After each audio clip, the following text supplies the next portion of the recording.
2 பேருமே இது வரைக்கும் அந்த கல்லூரியின் கதையிலேருந்து இன்னைக்கு வரைக்கும் பயந்ததே கிடையாது. சினிமாவில் இப்படி பண்ணலாம், அப்படி செய்யலாம், அப்படி செய்யலாம் பயந்ததே கிடையாது. எதுவாக இருந்தாலும் தைரியமாக பண்ணுவோம்.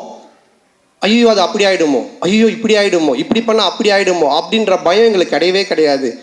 வாழ்கிற வரைக்கும் ஜாலியாக வாழ்வோம், நல்லபடியாக வாழ்வோம். என்ன வருதோ பார்ப்போம், ஃபேஸ் பண்ணுவோம், அப்படியே போயிட்டே இருப்போம்.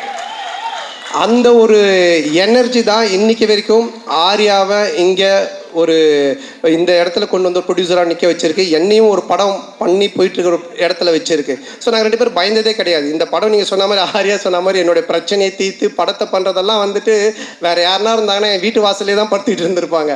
ஸோ அந்த அளவுக்கு, ஏன்னா ஆர்யா சொன்னது, நீ இந்த படம் பண்ணி முடிக்கிற வரைக்கும் வேறு படம் கமிட் ஆகாத, ஃப்ரீயாக பண்ணு, உன் பிரச்சனை எல்லாத்தையும் நான் பார்த்துக்கிறேன், உன் வேலை படத்தை ஜெயிக்கிறது மட்டும்தான் அப்படின்னு சொன்னால் அதுக்காக இறங்கி இந்த படத்தில் வேலை செஞ்சுருக்கேன். நிச்சயமாக இந்த படம் மிகப்பெரிய ஒரு வெற்றி படமாக ஆர்யாவுக்கு நான் திருப்பி தருவேன்.